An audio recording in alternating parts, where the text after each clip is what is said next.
ನಮಸ್ಕಾರ. ಚಾನೆಲ್ಗೆ ಸಬ್ಸ್ಕ್ರೈಬ್ ಮಾಡಿಲ್ಲ ಅಂದರೆ ಸಬ್ಸ್ಕ್ರೈಬ್ ಮಾಡಿ. ಬನ್ನಿ ಕತೆ ಕೇಳೋಣ. ಹೇ, ಯಾರೀ ಮನುಷ್ಯ? ಇಷ್ಟು ಬೆಳಿಗ್ಗೆ ಯಾರು ಕರೆ ಮಾಡುತ್ತಿದ್ದಾರೆ? ನಾನು ನಿದ್ದೆಯಲ್ಲಿ ಕೊಣಗುತ್ತಾ ಫೋನ್ ಅನ್ನು ಮೌನಗೊಳಿಸಿದೆ ಮತ್ತು ನಿದ್ರೆಗೆ ಜಾರಿದೆ. ಕೆಲವು ಕ್ಷಣಗಳ ನಂತರ ನಾನು ಎಚ್ಚರವಾದ ತಕ್ಷಣ ನನ್ನ ಮೊಬೈಲ್ ಫೋನ್ ನೋಡಿದೆ. ನನ್ನ ಸ್ನೇಹಿತ ಶಿವಂನಿಂದ ನನಗೆ 4-5 ಮಿಸ್ಡ್ ಕಾಲ್ಗಳು ಬಂದಿದ್ದವು. ಅವನು ಸಾಮಾನ್ಯವಾಗಿ ಹೀಗೆ ಕರೆ ಮಾಡುವುದಿಲ್ಲ, ಆದರೆ ಏನೋ ತುರ್ತು ಸಮಸ್ಯೆ ಇರಬೇಕು ಎಂದು ನಾನು ತಕ್ಷಣ ಅವನಿಗೆ ಕರೆ ಮಾಡಿದೆ. ಆಗಲೇ ನನಗೆ ತಿಳಿಯಿತು, ನನ್ನ ಇಂಟರ್ನೆಟ್ ಪ್ಯಾಕ್ ಖಾಲಿಯಾಗಿದೆ, ನಾನು ಕರೆ ಮಾಡಲು ಸಾಧ್ಯವಿಲ್ಲ ಎಂದು ನನಗೆ ತಿಳಿಯಿತು. ಇದು ನನಗೆ ಯಾವಾಗಲೂ ಆಗುತ್ತದೆ. ಮಾಸಿಕ ಪ್ಯಾಕ್ ಮುಗಿಯುವುದರಲ್ಲಿತ್ತು.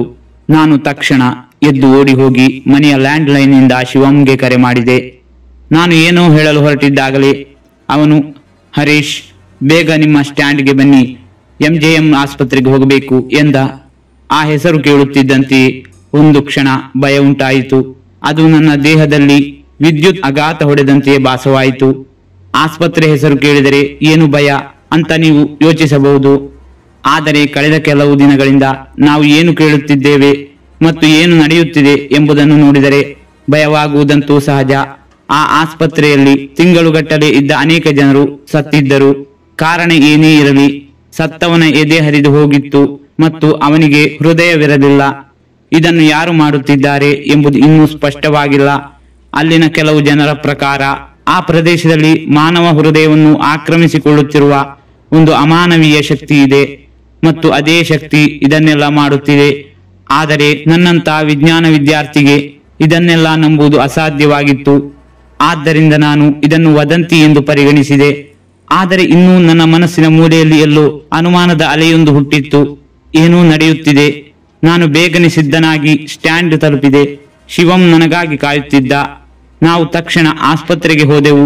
ನಾವು ಇಲ್ಲಿ ಯಾಕೆ ಇದ್ದೇವೆ ಎಂದು ನನಗೆ ಇನ್ನೂ ಅರ್ಥವಾಗಲಿಲ್ಲ. ಕೊನೆಗೆ ವಿರೋಧಿಸಲು ಸಾಧ್ಯವಾಗದೆ ನಾನು ಶಿವಂನನ್ನು ನಿಧಾನವಾಗಿ ಪಕ್ಕಕ್ಕೆ ಕರೆದು ಕೇಳಿದೆ. ನಮ್ಮ ಇನ್ನೊಬ್ಬ ಸ್ನೇಹಿತ ಆದಿತ್ಯನಿಗೆ ಅಪಘಾತವಾಗಿದೆ ಎಂದು ಅವನು ಹೇಳಿದ. ಅವನಿಗೆ ಇನ್ನೂ ಪ್ರಜ್ಞೆ ಬಂದಿಲ್ಲ. ನನ್ನ ಗಮನ ಅಲ್ಲಿ ಕುಳಿತು ತುಂಬಾ ಅಳುತ್ತಿದ್ದ ಅವನ ಹೆತ್ತವರ ಕಡೆಗೆ ಹೋಯಿತು. ನಾನು ಅವರಿಗೆ ಧೈರ್ಯ ತುಂಬಿ ಸಮಾಧಾನ ಪಡಿಸಿದೆ. ನಾವು ಇಡೀ ದಿನ ಅಲ್ಲೇ ಇದ್ದೆವು. ಸಂಜೆಯಾಗಿತ್ತು. ಆದಿತ್ಯನ ಹೆತ್ತವರಿಗೆ ಮನೆಗೆ ಹೋಗಿ ವಿಶ್ರಾಂತಿ ಪಡೆಯಲು ಹೇಳಿದೆ. ನಾನು ಮತ್ತು ಶಿವಂ ಇಲ್ಲೇ ಇರುತ್ತೇವೆ. ಅವರು ದಿನದ ಓಡಾಟದಿಂದ ದಣಿದಿದ್ದರು. ಆದರೆ ನಾವು ಇಲ್ಲೇ ಉಳಿದುಕೊಳ್ಳುತ್ತೇವೆ ಎಂದು ಹೇಳಿದಾಗ ಅವರಿಗೆ ಸ್ವಲ್ಪ ಸಮಾಧಾನವಾಯಿತು. ಶಿವಂ ಹತ್ತಿರದ ಹೋಟೆಲ್ನಿಂದ ನಮ್ಮಿಬ್ಬರಿಗೂ ಊಟ ತಂದ. ನಾವಿಬ್ಬರು ಊಟ ಮುಗಿಸಿ ಹೊರಗೆ ಕುಳಿತು ಹರಟೆ ಹೊಡೆಯುತ್ತಿದ್ದೆವು. ಸುಮಾರು 11 ಗಂಟೆಯಾಗಿತ್ತು. ವಾಹನ ದಟ್ಟಣೆ ಕಡಿಮೆಯಾಗಿ ವಾತಾವರಣ ಶಾಂತವಾಗಿತ್ತು. ಆದರೆ ಆಸ್ಪತ್ರೆಯ ರೋಗಿಗಳು ಕೆಮ್ಮುತ್ತಿರುವ ಮತ್ತು ಪಿಸುಗುಟ್ಟುತ್ತಿರುವ ಶಬ್ದವು ಮೌನವನ್ನು ಚುಚ್ಚುತ್ತಿತ್ತು. ನನಗೆ ಕುಳಿತುಕೊಳ್ಳಲು ಆಯಾಸವಾಗಿತ್ತು. ಆದ್ದರಿಂದ ನಾನು ಶಿವಂಗೆ, ನಾನು ಸ್ವಲ್ಪ ಹೊರಗೆ ಹೋಗಿ ಬರುವೆ, ನೀನು ಇಲ್ಲೇ ಕುಳಿತುಕೋ ಎಂದು ಹೇಳಿದೆ. ಆದರೆ ಅವನು ಇಲ್ಲಿಯೇ ಇದ್ದು ಸಾಕಾಗಿದೆ, ನಾನು ನಿನ್ನೊಂದಿಗೆ ಬರುವೆ, ಹೊರಗಿನ ಸ್ವಚ್ಛ ಗಾಳಿಯನ್ನು ಆಸ್ವಾದಿಸಿ ಬರೋಣ ಎಂದ. ನಾವು ಆಸ್ಪತ್ರೆಯಿಂದ ಹೊರಬಂದಾಗ ಬೀದಿ ದೀಪಗಳು ಆರಿದ್ದರಿಂದ ಕತ್ತಲೆಯಾಗಿತ್ತು. ನಾವು ನಡೆಯಲು ಪ್ರಾರಂಭಿಸಿದೆವು. ಆಗ ಇದ್ದಕ್ಕಿದ್ದಂತೆ ರಸ್ತೆಯ ಪಕ್ಕದಲ್ಲಿರುವ ಮರದ ಹಿಂದಿನಿಂದ ಕಿರುಚಾಟ ಒಂದು ಕೇಳಿಸಿತು. ನಾನು ಆಘಾತಕ್ಕೊಳಗಾಗಿ ಸ್ಥಳದಲ್ಲಿಯೇ ನಿಂತು ಬಿಟ್ಟೆ. ಇಲ್ಲಿ ಏನೋ ನಡೆಯುತ್ತಿದೆ ಎಂದು ನನಗೆ ನೆನಪಾಯಿತು. ಆ ಕ್ಷಣ ನನ್ನ ಬೆನ್ನು ಮೂಳೆಯಲ್ಲಿ ನಡುಕ ಬಂತು. ನಾನು ಯೋಚಿಸದೆ ತಿರುಗಿ ಆಸ್ಪತ್ರೆಯನ್ನು ಪ್ರವೇಶಿಸಿದೆ. ಏನಾಯ್ತು ಎಂದು ಕೇಳುತ್ತಾ ಶಿವಂ ಕೂಡ ನನ್ನನ್ನು ಅನುಸರಿಸಿ ಬಂದ.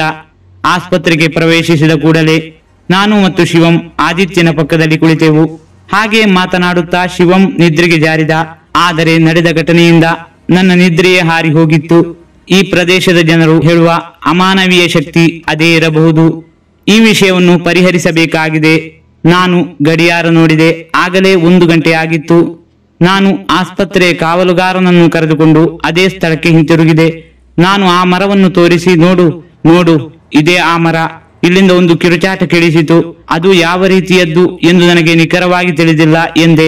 ಇಷ್ಟೆಲ್ಲ ಹೇಳಿದ ನಂತರ ನಾನು ತಿರುಗಿ ನೋಡಿದಾಗ ನನ್ನ ಹಿಂದೆ ಯಾರೂ ಇರಲಿಲ್ಲ. ಆ ಕತ್ತಲೆಯ ನಿರ್ಜನ ರಸ್ತೆಯಲ್ಲಿ ನಾನು ಒಬ್ಬಂಟಿಯಾಗಿದ್ದೆ. ನಾನು ಅವನನ್ನು ಹುಡುಕಲು ಪ್ರಾರಂಭಿಸಿದೆ. ಆ ಮರದ ಕೆಳಗೆ ಸಿಲುಕಿಕೊಂಡೆ.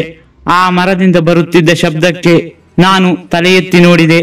ನನ್ನ ತಲೆ ತಿರುಗಿತು. ನನ್ನ ಕೈಕಾಲುಗಳು ಭಯದಿಂದ ತಣ್ಣಗಾಗಿದ್ದವು. ನನ್ನ ಬಾಯಿಂದ ಒಂದು ಮಾತು ಹೊರಬರಲಿಲ್ಲ. ಆ ಮರದ ಮೇಲೆ ಒಬ್ಬ ಮಹಿಳೆ ಕುಳಿತಿದ್ದಳು. ಅವಳ ಬಾಯಿಂದ ರಕ್ತ ತೊಟ್ಟಿ ಕೂತಿತ್ತು.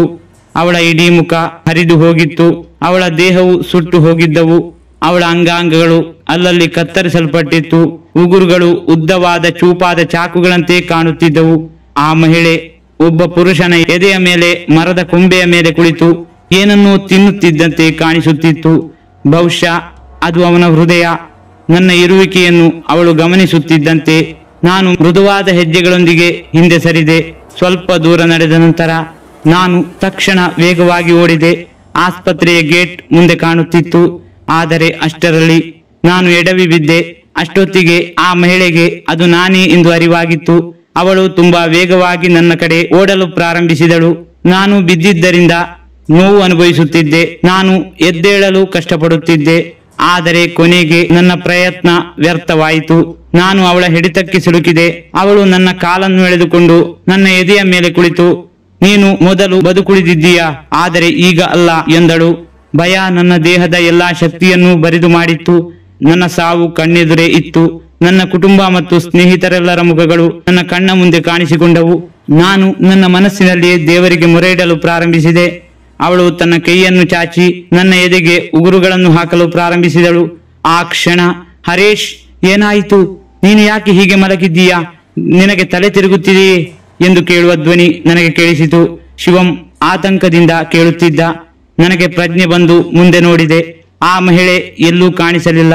ನಾನು ತುಂಬಾ ಹೆದರುತ್ತಿದ್ದೆ. ಆದ್ದರಿಂದ ಅವನು ನನಗೆ ಧೈರ್ಯ ತುಂಬಿ ಒಳಗೆ ಕರೆದೊಯ್ದನು. ಇವತ್ತು ನನ್ನ ಗೆಳೆಯ ದೇವರಂತೆ ಬಂದಿದ್ದಾನೆ ಎಂಬ ಯೋಚನೆ ನನ್ನ ಮನಸ್ಸಿನಲ್ಲಿ ಬಂತು. ಆದರೆ ಇದು ನಿಜವಾಗಿಯೂ ಸಂಭವಿಸಿದೆಯೋ ಅಥವಾ ಕೇವಲ ಭಾವನೆಯೋ ಎಂದು ನನಗೆ ತಿಳಿಯಲಿಲ್ಲ.